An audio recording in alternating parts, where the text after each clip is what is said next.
All right, everyone, let's get started. This week is our lunch and learn on Clear My Record. Okay, so what we're going to talk about today are the 3 ways to clear your record if you have any mistakes in the past that may or may not be haunting you. Every month, we're going to cover a new topic. Next month will be cannabis laws. So make sure that you follow me, put that on your calendar for next month. All right, so clearing your record. Everything that happens in the criminal world is public record unless you do something about it.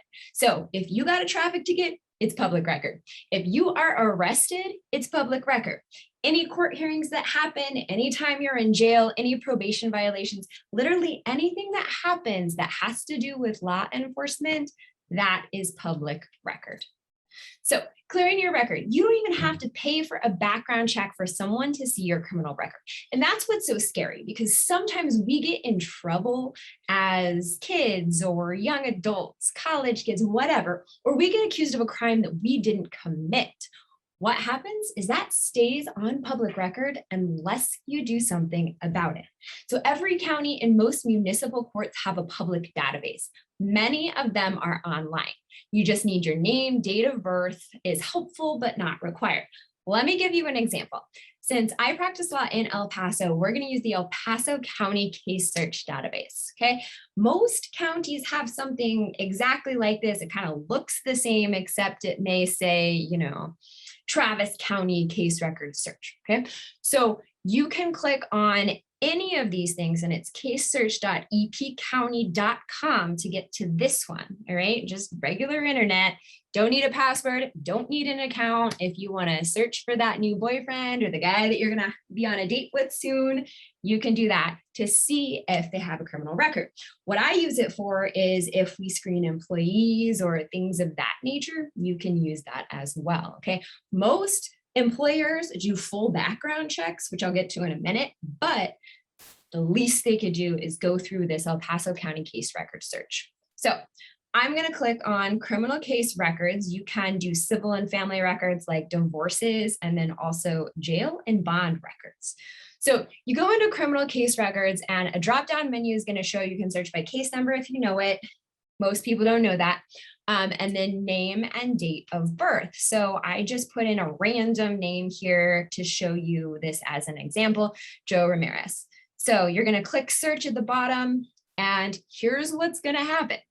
Anyone with the name or alias Joe Ramirez is going to pop up in the El Paso County database. Now, remember, this is specific to the county. So if they got in trouble in Travis County, that would be in their records. This is just if they got in trouble in El Paso.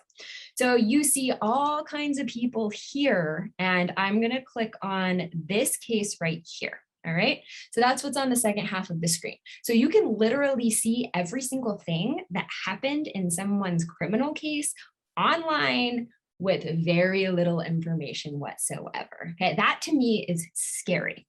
So you can see here he pled not guilty, and eventually the case was dismissed. And burglary of habitation is a second-degree felony. So he has a second-degree felony that's still popping up on his record, even though he got the case dismissed. All right, which means they didn't have enough evidence. They dismissed it because he's a good guy, because the complaining witness didn't want to testify, because he was wrongfully accused. It doesn't matter why it was dismissed. It's still showing up on public record. And pro tip, right? The first couple of numbers here is the year that it happened. So we've got stuff on this database from 1987, okay? 88, 90, it continues and continues, okay? So this stuff can haunt you even if it happened 10, 20, 30 years ago, okay? So I just wanted to show that example because these databases exist in every single county in Texas. All right, so what can you find out about yourself or someone else on a public record search? I sort of showed you. Criminal history in that county, all arrests, how long you were in jail, what was the outcome in the case. So that was the example of case was dismissed, right? Which I know because I'm in the legal field. Dismissed means gone away, right? Like you didn't get convicted of it, you didn't plead guilty to it, But an unsophisticated employer, someone who's screening you for a job or a fellowship or school or certification, might not understand that. And something that happens really often is you get arrested for a felony, for example. Like if you have a vape pen or a gummy, that's a state jail felony. Okay, so you're arrested for a felony. It's get dropped down to a misdemeanor. Great, right? Well, the arrest still shows up as a felony. Okay, so your unsophisticated employer is going to look at that and they're going to say, oh my God, this gal or guy was arrested for a felony. They're a felon. We're not going to hire them. Okay, so to prevent that, you've got to clear your record. You can also see what were the terms of probation or jail time. Did they violate probation? Whatever the case may be. So all your names and aliases. Now we're going to turn to a background check. Okay, a background check is a little more comprehensive and you have to pay for that. So you can do a simple background check. You can do a really comprehensive background check. They do that if you're even applying for apartments. So getting this stuff off your record, especially if it is the allegation is violent or if it's stealing, if it's fraud, those things matter, even if you're getting an apartment, for example. So in a background check, you can see relatives, addresses, phone numbers, email addresses, criminal history, and that's the problem. So you're not getting a background check typically from a government database. What you're getting is a background check from a privately held entity. And so if you think about record updates, okay, let's say you get arrested for something today, and then that goes out and all the databases have your arrest, okay? Those databases are going to update pretty quickly. When you get out of jail, it's going to update. When your case gets dismissed, it's going to update. But that information may not necessarily be updated in the private background checks that quickly, right? So that's another problem with privately used background checks. Bankruptcy history, all vehicles owned, and much more depending on comprehensive checks. So here's an example of a 3-page background check. I just gave the first page for you, but check this out. You can see name, address, part of a social security number, every single phone number that they've had registered in their name, every single email address that they had registered in their name, and then most recent bankruptcy, any liens and judgments against them, and then it will say has criminal conviction. And this stuff is often wrong. So if you've been in trouble before, what is next? Like I said, there's 3 ways to clear your record, and it depends on when you got in trouble and what was the result of the case. First, a juvenile seal. So in Texas, 10 to 16 essentially is when you can get in trouble as a juvenile, criminal trouble. And so that's juvenile law. It's a little bit different. It's technically civil law, and they don't use terms like conviction or arrest. They use detention and adjudication, but it's effectively the same thing. Now, government entities are able to see your juvenile criminal record.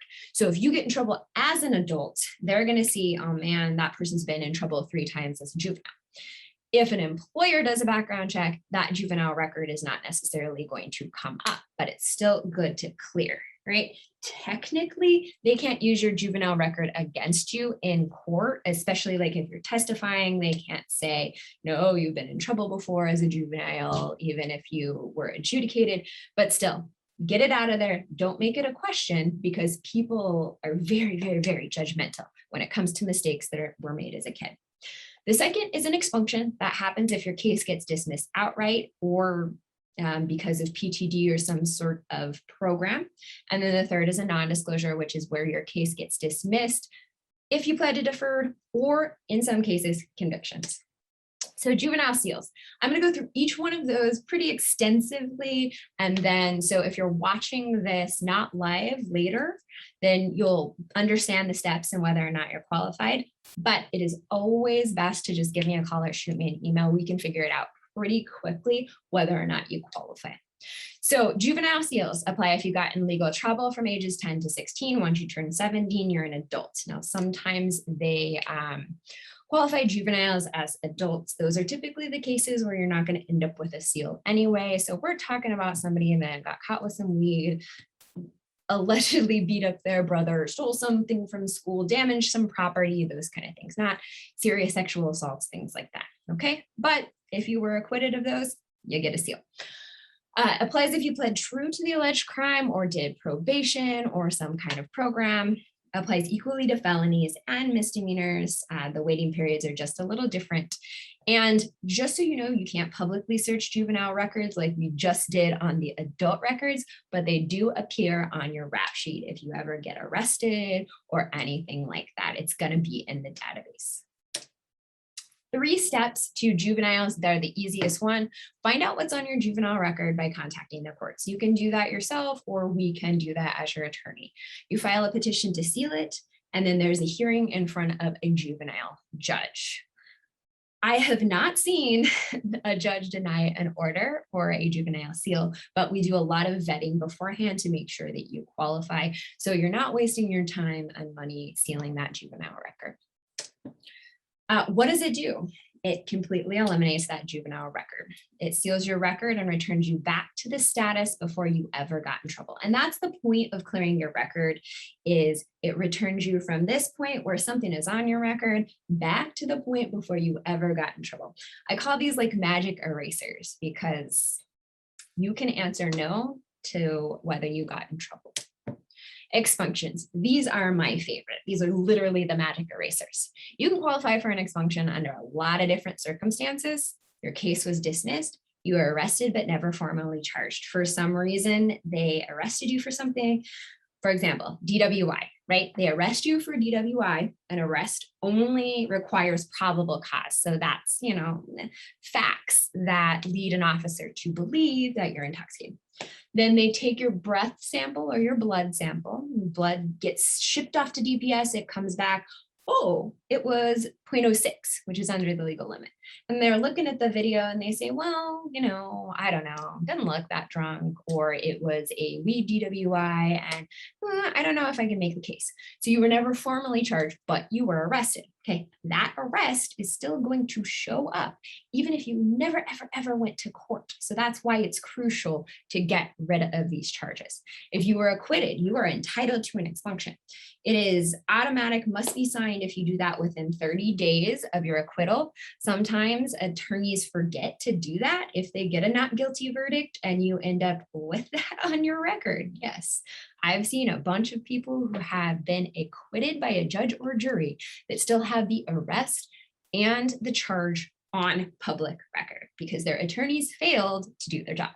So those are entitled to an expunction. Okay, if you completed pretrial diversion or a veterans treatment program, here's the deal. It used to be in El Paso where you couldn't get an expunction with pretrial diversion. You actually had to sign away your right, because the whole point was that the prosecutors wanted to see if you got in trouble again. So you didn't keep getting, got in trouble, did PTD, then got the case dismissed, got it expunged, got in trouble again, same process over and over and over again, okay? But with this administration, they've allowed expunctions, okay? In other jurisdictions, I know out in Midland, they've been expunging pretrial diversion cases for years. So it just depends on what the DA makes you sign when you agree to pretrial diversion. If you were never arrested, but you were cited, this comes into play with the cite and release and first chance program. So they're still not doing a good job with all that at this point, okay? Because the cite and release and first chance program, you will get a citation, you will have to show up at court, and this is for small amounts of marijuana, okay? So misdemeanor level flower. You have to show up to court, and then they make you pay a fine and do some things within 30 days and your case gets dismissed. So you don't have an arrest record per se, but you do have a public charge. So that should come off your record.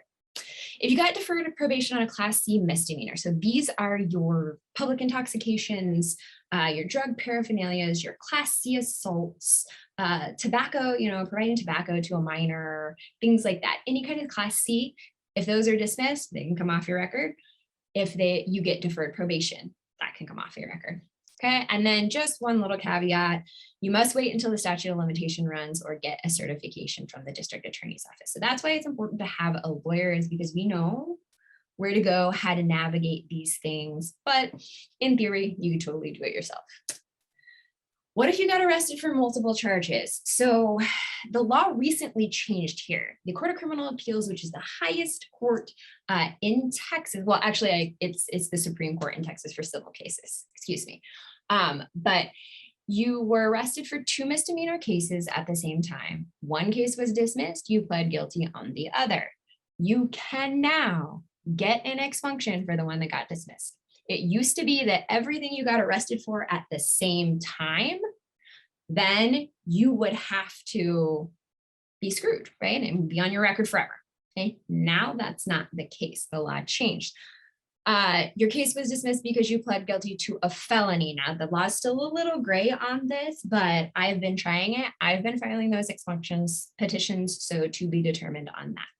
And what if you were arrested several times? So let's say your rap sheet has a few mistakes on it.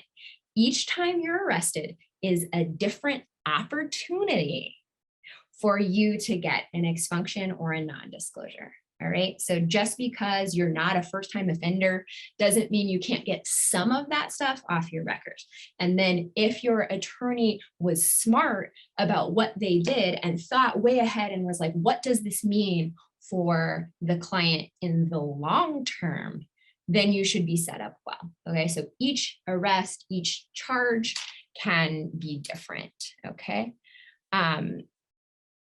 but now, how do we get one?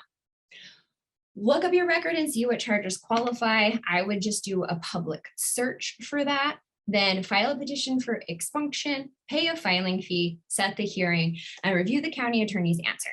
So the DA doesn't fight expunctions. The county attorney fights expunctions because they're technically a civil matter.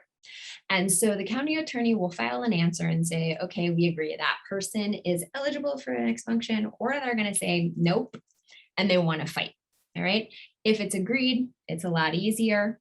If there's a hearing, then we fight about it. Ultimately, the judge decides. If the judge signs the order granting your expunction, all records of your charge and arrest must be destroyed. This happens in 2 ways. One, it used to be where they sent out the order and says destroy these records. Now my orders say send all the records back to the clerk to destroy, because we've found that that works better and they comply better with that. But literally, like putting through a shredder, like it's probably the most satisfying thing ever to put that criminal record and everything from the police report to the arrest report to all that experience. The videos are destroyed, the photos are destroyed, the fingerprints are destroyed, everything is gone, and it returns you back to where you were before, erasing those mistakes. So this is particularly important when you're applying for certifications, nurse, doctor. If you want to be a lawyer, you have to take the bar exam, and they're going to ask you those questions. Have you ever been arrested with an expunction? You can say no. Have you ever been in criminal trouble with an expunction? You can say no. Now there's an additional update as of September 1st, 2021. That update is for unlawful carry of a weapon. So if you've been watching my videos, you know that that has changed. The law in Texas has changed. Previously, all kinds of things, clubs, brass knuckles, all kinds of stuff was illegal to carry. Okay, it was illegal to carry openly a weapon without a license, all that kind of stuff, right? Because the law has changed, they have now said that some of those convictions, not dismissals, convictions for unlawful carry of a weapon are eligible for immediate expunction as of September 1st. So that is food for thought for you if you have one of those charges. Now it's going to depend what you were arrested with. Did you plead guilty to something else? All that jazz. But those are going to be eligible. So if you decide to do this and you don't want to do it yourself, hire an attorney that's an expert in this field, because there are a lot of pit holes and a lot of variables here. Non-disclosures. The third way to clear your record is non-disclosures. You qualify if you successfully completed deferred probation, or here's the kicker, if you completed jail time or straight probation. All right. So if you have no idea what the difference between deferred and straight probation is, here it is. Deferred probation is where you plead guilty, but the judge sets that guilty plea aside, Okay. And just like I've heard some judges describe it as like putting it in their pocket. And then if you complete probation successfully, your case gets dismissed. Sweet. Right? But if you don't, then you could be adjudicated and it becomes a conviction. Okay. That's deferred probation. Straight probation is you plead guilty, you're convicted, you do your time, you serve your probation, whatever it may be. Okay. Guilty. Not a conviction, a conviction. These over here, if you get the case dismissed, no probation revocation, all that kind of stuff, those could qualify for non-disclosure. Over here, however, certain misdemeanors, including first-time DWIs, even if it was a conviction, can qualify for non-disclosure. Okay? So it is super important to let me see your entire record so I can see this one qualifies, this one doesn't. Let's get this expunction first, then it'll look like you're a first offender. That's why it's important. Okay, as long as you didn't get your probation revoked and you waited the required period. DWIs are a little complicated, and when I'm talking about this law, it's statewide. Okay, so statewide, whatever county you're in Texas, this is the law in Texas. Now, the difference between expunctions and non-disclosures is expunctions are mandatory. If you qualify, the judge has to grant it. He has no discretion. She can't say, no, I don't really like this guy. He doesn't, you know, he's bad. He got in trouble again. He went to prison again. Like, no. Expunction qualifications, it's a done deal. However, with non-disclosures, it's discretionary. So you got to qualify, and then it has to be in the interest of justice. And so where that gets a little hairy is judges are very sensitive about DWIs. And so even if you technically qualify under the law, they have the ability to say no.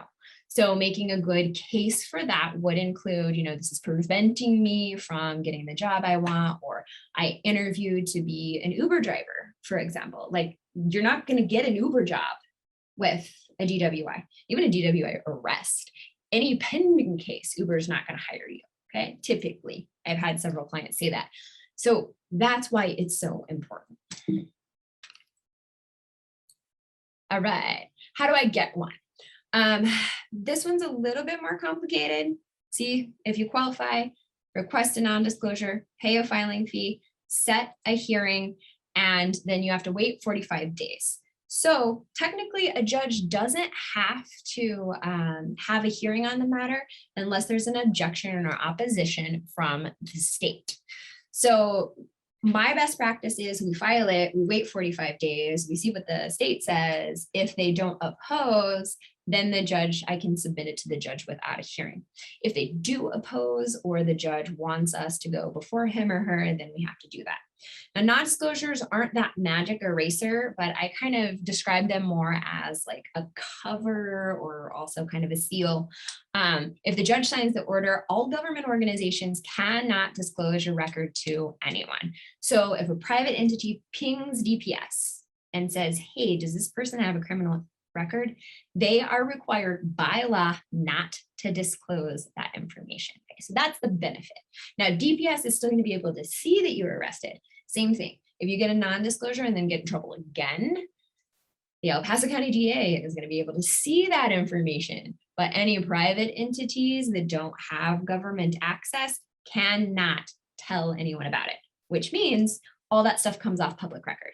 So same thing as an expunction. You're no longer, you know, if Joe Ramirez got that expunction on his Burg of Hab, that would not show up on public record when I searched his name. Same thing if he had done deferred and waited the required period and we got him a non-disclosure, we wouldn't see that charge on public record. So same public record results apply to that. Okay, now both of these expunctions and non-disclosures are a process, so don't expect that right away to happen. All right. Now, like I said, it removes the arrest, charge, and plea from your record.